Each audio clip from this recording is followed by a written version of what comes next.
பாபாஜியின் சரிதையில் மௌனம் என்ற புத்தகத்தின் 12வது அத்தியாயம் தான் இன்னைக்கு நம்ம பார்க்க போகிறோம். 12வது அத்தியாயத்தில் மகாவதார் பாபாஜியை பற்றி தான் ஃபுல்லு இருக்க போகுது. பாபாஜி இந்த சொல்லுக்கு தான் எத்தனை மந்திர சக்தி, எத்தனை மகத்துவம். புரிந்தவர்களுக்கு இவர் தெய்வம், புரியாதவர்களுக்கு இவர் என்றுமே புரியாத ஒரு புதிர் தான்.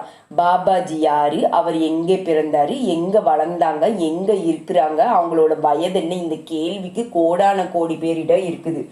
யாராலும் சரியான விடையை கண்டுபிடிக்க முடியல. எப்படி முடியும்? இதற்கு எல்லாம் பதில் தர பாபாஜியால மட்டும்தானே முடியும். இப்போ பக்கத்திலேயே அவர் இருப்பது தெரியாமல் அவரை தேடி அலைபவங்க ஆயிரக்கணக்கில் இருக்காங்க. எப்படி இருப்பார் என்று ஆராய்ச்சியில் தன் வாழ்நாளையே கழித்தவங்க பலரும் இருக்காங்க.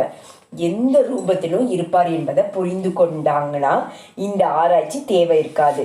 ஒரே நேரத்தில் பல ரூபங்களில் பல இடங்களில் சில சமயத்தில் ஒளி ரூபத்தில் இருப்பவரை யாரால் தேடி கண்டுபிடித்து விட முடியும்?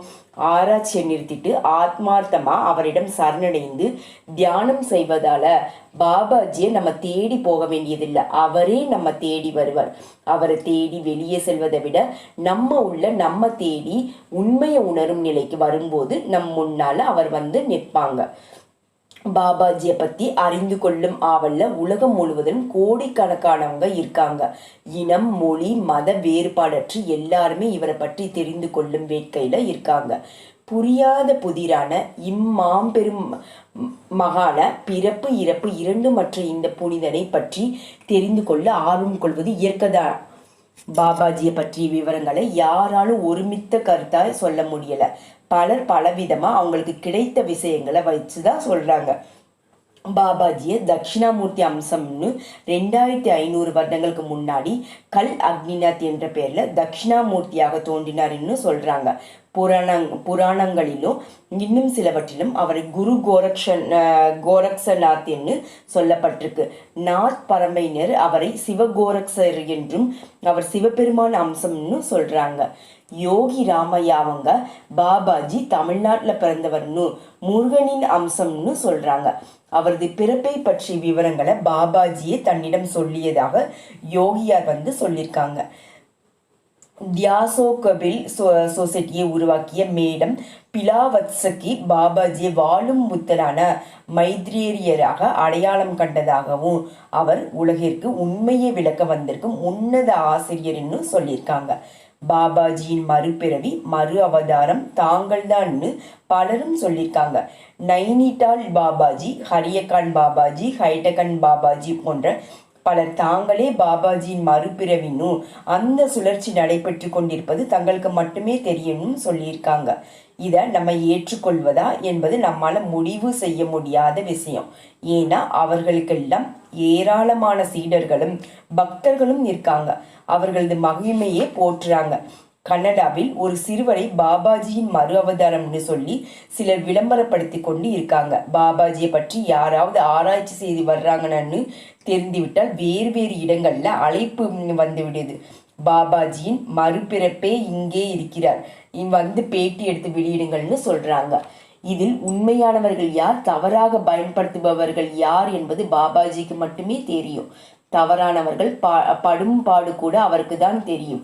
பாபாஜியிடம் நேரடியாக தீட்சை பெற்ற சுவாமி சத்யேஸ்வரானந்தா இதை பற்றி என்ன சொல்கிறார்னா, பாபாஜி பல வடிவங்கள்ல பல இடங்கள்ல தோன்றி மக்களுக்கு அவர்கள் தெளிவு பெறுவதற்கான வழிகளை காட்டி கொண்டிருக்கிறார்.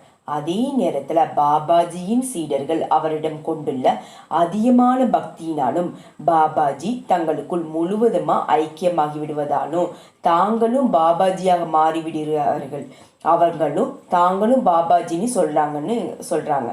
இவற்றை எல்லாம் விட 19ஆம் நூற்றாண்டில் பாபாஜியிடம் நேரடியாக தீட்சை பெற்று மக்களுக்கு கிரியா தீட்சை வழங்கும் அதிகாரத்தையும் பெற்று பாபாஜி வெளி உலகத்திற்கு ஓரளவிற்கு தெரியப்படுத்தியவர் ஸ்ரீ ஷியாம சரண் லாகரி என்ற லாகரி மகாசயர் தான். பாபாஜி என்பது அவர் உண்மையான பெயர் இல்லை. அவரை தவிர அவர் பெயர் யாருக்கும் தெரியாது. அவரது முதன்மை சீடரான ஸ்ரீ லாகரி மகாசயர் தான் அவரை பாபாஜின்னு அழைக்க ஆரம்பிச்சார். அதுவே நிரந்தரமாகிட்டு. இந்த பெயர் இல்லாம பாபாஜிய திரியம்பக பாபா, சிவபாபா, மகேஸ்வர் பாபா, பகபரி பாபா, முனீந்திர பாபா, கோவிந்த பகவான், கோபிச்சந்த் பாபா என்ற பல பெயரில் மற்றவர்களும் சொல்வதுண்டு. பாபாஜியின் வயது 600 ஆண்டுகள் முதல் சில ஆயிரம் வருடங்கள் வரை பலர் பலவிதமாக சொல்வதும் உண்டு. மற்றவர்கள் பாபாஜியை பற்றி எப்படி சொன்னாலும் அவரோட முற்பிறவியிலும் இந்த பிறவியிலும் இணைந்திருந்து நமக்கு தெரிந்த காலத்தில் அவரிடம் தீட்சை பெற்று ஞானம் பெற்ற ஸ்ரீ லாகரி மகாசேர் பாபாஜியை பற்றி என்ன சொல்கிறார் என்பதுதான் நம்ம முதன்மையாக பார்க்கணும். சாதாரணமாக ஸ்ரீ லாகரி அதிகம் பேச மாட்டார். பாபாஜியை பற்றி அவரது டைரியில் எழுதி வைத்திருக்கிறார். அதில் மகாவதார் பாபாஜி வேற யாரும் இல்லை, சாக்ஷாத் ஸ்ரீ கிருஷ்ண பரமாத்மாவே தான் எழுதியிருக்காங்க. ஸ்ரீ லாகரியின் சீடரான ஸ்ரீ யுத்தேஸ்வரரின் பிரதம சீடரான ஸ்ரீ பரமஹம்ச யோகானந்தர் பாபாஜியை கிருஷ்ணருடைய மறுபிறவி என்றும் மறு அம்சம் என்றும் சொல்கிறார். அவர் அடிக்கடி பிரார்த்தனை செய்யும் பொழுதெல்லாம் பாபாஜி கிருஷ்ணா என்று சத்தம் போட்டு அழைத்ததுதான் பிரார்த்தனை செய்வார். ஸ்ரீ யோகானந்தரின் சிஷ்யையான தயா மாதா பாபாஜி அன்பு மிகுந்தவராக இருப்பது அவர் கிருஷ்ணரின் மறுபிறவி என்பதால் தான் என்றும், ஸ்ரீ கிருஷ்ணரின் ஆதார தத்துவமே அன்புதான் என்றும் சொல்கிறார். மேலும் துர்கா தேவி நேரடியாகவே தோன்றி அவரிடம் ஒரு ரகசியத்தை உன்னிடம் சொல்கிறேன், பாபாஜி தான் கிருஷ்ணர் என்று சொன்னாராம். ஸ்ரீ சீதாராம் ஓம்காரானந்தஜி பாபாஜியை ஸ்ரீ கிருஷ்ணர் வடிவத்தில் தான் பார்த்ததாக சொல்கிறார். மகேந்திர பாபாஜி ஸ்ரீ கிருஷ்ணர் தான் பாபாஜி வடிவத்தில் தோன்றியுள்ளார் என்கிறார். பாபாஜி எப்பொழுதும் மக்களை விட்டு தனியாக இருப்பதை விருப்பமாக எடுத்துக்கொண்டாலும் உலகம் முழுவதிலும் அவரது ஆன்மீக சேவை நடந்து கொண்டேதான் இருக்கிறது. பூமியில் மட்டுமில்லை, அது மற்ற கிரகங்களில் வாழ்பவர்களுக்கும் அது தொடர்ந்து நடக்குது. ஆன்மீக உலகத்தில் அவரது சக்தி மிகவும் ஆழமாக பாய்ந்திருக்குது. இமயமலையில இருக்கும் 2 இடங்களுக்கு அவர் அடிக்கடி வருவார். ஒன்று வைஷ்ணவி சக்தி பீடம், மற்றொன்று பத்ரிநாத் ஆகும். ஏன்னா கிருஷ்ணரின் மூல அவதாரமான விஷ்ணு பகவானால இந்த 2 இடமும் பிரசித்தி பெற்ற தலங்களாகும். விஷ்ணு பகவானின் மனைவி வைஷ்ணவி தேவி வைஷ்ணவி சக்தி பீடத்தின் மூல கடவுளாக இருக்கிறார். பத்ரிநாத்தில் விஷ்ணு பகவான் பத்ரி நாராயணனாக இருக்கிறார். அதனால தான் பாபாஜி இந்த 2 இடங்களுக்கு வந்து சில காலம் தங்குவார். அது மட்டும் இல்லாம இந்த தலங்களை சுற்றியுள்ள இடங்கள்ல பாபாஜியின் நேரடியான சீடர்கள் பலர் குகைகள்ல கிரியா யோகத்தையும் தியானத்தையும் செய்து வர்றாங்க. ஸ்ரீ லாகரி முற்பிறவியில இங்கு உள்ள துரோணகிரி மலையில் தான் பாபாஜியுடன் இருக்கிறார். பாபாஜி மற்ற நேரடி சீடர்கள் குமானின் பகுதியில் இருந்த ஹைடகன் பாபா, சொம்பாரி பாபா, நீம் கரோலி பாபா ஆகியோரும் சத்தியேஸ்வரரானந்தி முற்பிறவி வாழ்க்கையும் இங்குதான் இருந்தது. பாபாஜியிடம் இங்குதான் பயிற்சி பெற்றார்கள். பத்ரிநாத் பகுதியில பாபாஜி நேரடி சீடர்களான பரமஹம்ச பிரமானந்தா, சாந்தாமாயி மற்றும் பாபாஜியின் சகோதரி மாதாஜி ஆகியோர் தங்கியிருந்தாங்க. எத்தனை பேர் பாபாஜியை பற்றி எப்படி சொல்லியிருந்தாலோ அவரது பிரதான சீடர் ஸ்ரீ லாகரி மகாசேர் சொன்னதுதான் நமது மனசுல பதிந்து விடியிருக்கு. அவற்றை எல்லாம் விட அவரை பற்றி புதிர்கான விடைய பாபாஜியை சொல்வது போல் ஒரு அற்புதத்தை எனக்கு காண்பித்து அதற்கு விடையும் கிடைக்க செய்து எத்தனை அதிசயத்துல ஆழ்த்தினாரோ என் வாழ்நாளில் மறக்க முடியாத மிகப்பெரிய சம்பவமாக அமைத்து கொடுத்தாரே. இந்த புத்தகத்தை எழுதிய நாகராஜ் ராஜா வந்து சொல்றாங்க. இதற்கெல்லாம் நன்றி என்று ஒரு வார்த்தை சொல்லி முடித்துவிட முடியுமா? எவ்வளவு பேர் எத்தனை ஆராய்ச்சிகள் செய்தார்கள். ஒரு தூசியில் 1000ல் 1 பங்காய் இருக்கும். இந்த சாதாரணமானவர் மூலம்தான் தான் யார் என்று வெளிப்படுத்துகிறாரே, அதற்கு நான் தகுதியானவன் தானா? இல்லை என்று எனக்கு தெரியும். ஆனால் ஏன் இந்த லீலையை செய்தார் என்பது அவருக்கு மட்டும்தான் தெரியும். அவரிடம் முழுமையாய் சரணடைந்ததை தவிர என்னால் வேறு என்ன செய்ய முடியும்? 2008ஆம் வருடம் ஜூலை மாதம் நானும் என் மனைவியும் எனது நண்பரும் அவரது மனைவியும் ரிஷிகேஷ் சென்றுவிட்டு அங்கிருந்து பத்ரிநாத் சென்றோம். இரவு தரிசனம் முடித்துவிட்டு மறுநாள் அதிகாலை அபிஷேகம் பார்க்க சென்றோம். அந்த ஒரு வேளையில்தான் பத்ரி நாராயணன் தியான நிலையில் அமர்ந்திருப்பதை நாம் பார்க்க முடியும். பத்ரி நாராயணன் என் கண்ணில் படவே இல்லை. சாக்ஷாத் பாபாஜியே அமர்ந்திருப்பது போல் இருந்தது. மெய்மறந்து ரசித்து கும்பிட்டு விட்டு கோவிலுக்கு கீழே தங்கியிருக்கும் தலைமை அர்ச்சகரான நம்பூதிரியை பார்க்க சென்றோம். அவரது அறைக்கு அழைத்து சென்றார்கள். அங்கே அவர் இல்லை. அவரது அறைக்குள்ளே சென்றவுடன் அங்கே இருந்த ஒரு படத்தின் மீது என் பார்வை பதிந்தது. ஆச்சரியத்தில் அப்படியே பார்த்து கொண்டிருந்தேன். அந்த படத்தில் 4 கைகளுடன் பாபாஜி தியான நிலையில் அமர்ந்திருந்தார். அது ஓவியமாக வரையப்பட்டிருந்தது. உடன் வந்தவர்கள் அது கவனிக்கவில்லை. என் மனைவி அப்படத்தை பார்த்தார் என்பதை பின்னர் தெரிந்து கொண்டேன். ஏனென்றால் அந்த இடத்தில் யாரிடம் பேசுகின்ற நிலையில் நான் இல்லை. நம்பூதிரியை சந்தித்து இதை பற்றி விவரம் தெரிந்து கொள்ள வேண்டும் என்று துடித்து அவரை பார்க்க விரும்பினேன். ஆனால் அவர் உடல்நலம் சரியில்லாமல் பக்கத்து அறையில் படுத்திருப்பதாக சொன்னார்கள். அவரை பார்க்காமலேயே சென்னை திரும்பினேன். சென்னை வந்தவுடன் நேராக என் நண்பர், அதாவது நடிகர் ரஜினிகாந்த் அவர்களை பார்க்க சென்றேன். மற்ற விஷயங்களை விட ஆன்மீக விஷயங்களை இருவரும் அதிகம் பரிமாறிக்கொள்வோம் என்பதால் பத்ரிநாத்தில் பார்த்த அதிசய ஓவியத்தை பற்றி சொல்ல வேண்டும் என்ற ஆவலில் சென்றேன். நான் ரிஷிகேஷ் போவது அவருக்கு தெரியும். பத்ரிநாத் போக வேண்டும் என்பது அங்கே திடீரென்று எடுத்த முடிவு. நடிகர் ரஜினிகாந்தை பார்த்தவுடன் நான் முதலில் சொன்னது பத்ரிநாத்திற்கும் போய் வந்தேன் என்பதான். பாபாஜியை பார்த்தீங்களா என்று அவர் டக்கென்று கேட்டவுடன் அதை சொல்கிறார். பத்ரி நாராயணன் பாபாஜியை போல அமர்ந்திருப்பதை சொல்கிறாரா என்று புரியாமல் விழித்தேன். அவர் சிரித்து கொண்டே தனது அறைக்குள் சென்றார். வெளியில் வந்தவர் ஒரு படத்தை என்னிடம் காண்பித்தார். அதிர்ந்து போனேன். பத்ரிநாத்தில் நம்பூதிரியின் அறையில் பார்த்த வினோதமான பாபாஜி படம். இப்படத்தை பற்றி சொல்லதான் ஓடி வந்தேன்.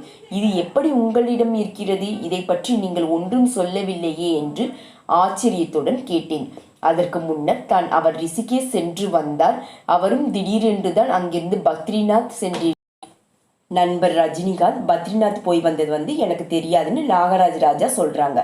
நீங்களே ரிஷிகேஷ் போறீங்க, எப்படி உங்களை பாபாஜி பத்ரிநாத்திற்கு அழைத்து விடுவார்? அங்க இந்த படத்தை பார்க்கும் பாக்கியம் உங்களுக்கு கிடைக்கலாம். ஆகவே இதற்கு பின்னர் இந்த படத்தை பற்றிய விவரத்தை உங்களிடம் கூறலாம் என்று இருந்தேன் என்று ரஜினிகாந்த் சொல்லிவிட்டு தனது பத்ரிநாத் அனுபவத்தை சொல்ல தொடங்கினார்.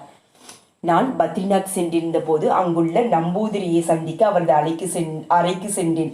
அவரது அறையில் இருந்த இந்த படத்தை பார்த்து ஆச்சரியமடைந்து இதையே மெய்மறந்து பார்த்து கொண்டிருந்தேன். இதை கவனித்த நம்பூதிரி, இந்த படத்தை பற்றிய ரகசியத்தை இதுவரை யாரிடமும் சொல்லவில்லை. ஏனோ உங்களிடம் சொல்ல வேண்டும் என்று எனது உள்மனது சொல்கிறது என்று சொல்லிவிட்டு சொல்ல ஆரம்பித்தார். எனக்கு முன் இந்த நம்பூதிரி ஓவியம் வரைய தெரிந்தவர். ஒரு நாள் அதிகாலை அவரது கனவில் இந்த உருவம் தோன்றி இந்த கோவிலில் பத்ரி நாராயணாக நான் தான் இருக்கிறேன் என்று சொன்னவுடன் திடுக்கிட்டு எழுந்திட்டார். நன்கு வரைய தெரிந்த அவர் உடனடியாக இறைவன் தனக்கு காட்டிய உருவத்தை வரைய தொடங்கிவிட்டார். அன்று முதல் இந்த படத்தில் உள்ள தெய்வத்திற்கு பூஜை செய்துவிட்டு தன் பத்ரி நாராயணனுக்கு பூஜை செய்யும் வழக்கம் தொடர்ந்து நடைபெற்று வருகிறது என்று நம்பூதிரி சொன்னார். ஸ்ரீ லாகரி மகாசயர் சொன்னது எவ்வளவு உண்மை என்பது அனுபவபூர்வமாக இப்பொழுது புரிந்துவிட்டது. கிருஷ்ண பரமாத்மா தான் பாபாஜி என்று அவர் சொன்னது நிதர்சனமாக உண்மையாகிவிட்டது. நடிகர் ரஜினிகாந்த் மூலம் தன்னை பற்றி இந்த உண்மை வெளிப்பட வேண்டும். இந்த உண்மை நான் எழுத இந்த புத்தகத்தின் மூலம் வெளி உலகத்திற்கு தெரிய வேண்டும் என்பது பாபாஜியின் எண்ணமாக இருந்திருக்கிறது. ஏனென்றால் அந்த சமயத்தில் இந்த புத்தகம் எழுதும் எண்ணமே எனக்கு இல்லை. ஆனால் பாபாஜி மட்டும் அதை அறிந்திருக்கிறார். பாபாஜி இந்த அற்புத படத்தை எனக்கு ஒன்றை கொடுத்து மனை நிறைவையும் அருமையான உண்மையான விளக்கத்தையும் எனக்கு அளித்த நண்பர் நடிகர் ரஜினிகாந்திற்கு எப்படி நன்றி சொல்வது என்று தெரியவில்லை. எல்லாம் பாபாஜியின் செயல் தவிர வேறென்ன? கலியுகத்தின் கடவுளாய் மகாவதார் பாபாஜியின் புருஷாய திகழும் பாபாஜி எங்கும் நீக்கமற்று நிறைந்திருப்பவர். அவரது பெயரை ஒருமுறை உச்சரித்தாலே அவரது ஆன்மீக சக்தி நமக்குள் பாய்வது போல் இருக்கும். பாபாஜி அதிக மௌனமாகவே இருப்பார். அவரது மொழி மௌனம். இறைவனின் மொழியும் மௌனம்தானே. மௌனத்தினால் ஏற்படும் அதிர்வலைகள் அற்புதமானது. அதனாலதான் பலரால் மௌன விரதம் பிடிக்கப்படுகிறது. பாபாஜி தன் பார்வையினாலே நமக்கு சொல்ல வேண்டியவற்றை சொல்லிவிடுவார். மௌனத்தின் வலிமை அதீதமானது என்பதை அவர் வலியுறுத்துவார். மௌனத்தின் மூலம்தானே தியானம் பிறக்கிறது, அன்பு தோன்றுகிறது, மனம் லேசாகிறது, காருண்யம் பிறக்கிறது, அற்புத உணர்வை ஏற்படுத்துகிறது. அதிகம் பேசுவது ஆபத்தில்தான் முடியும். பிரச்சனைகளை உருவாக்கத்தான் உதவும். அளவோடு பேசினால் அது நன்மை உணர்வதற்கு வழிவகுக்கும். இறைவனை அறிய அது ஒன்றேதான் உன்னதமான வழி. கிரியா என்ற அற்புத திறவுகோலை நமக்கு அளித்த கிருஷ்ணனாய் பத்ரிநாதன் நாராயணாய் திகழ்கின்ற மகவதார் பாபாஜி காட்டும் வழியை கடைபிடிப்போம். பாபாஜி காலத்தால் கட்டுப்படுத்த முடியாதவர், இயற்கைக்கும் இதிகாசத்திற்கும் அப்பாற்பட்டவர். ஏனென்றால் காக்கும் கடவுளான பரம்பொருள் தானே அவர். பாபாஜியிடம் சரணடைவோம், நம்மை அவர் காத்திடுவார். உலகெங்கும் அமைதி நிலவட்டும், உயிர்குலத்திற்கும் நிம்மதி கிடைக்கட்டும். ஓம் கிரியா பாபாஜி நம. ஓம் ஹரி ஓம் தத்சத்.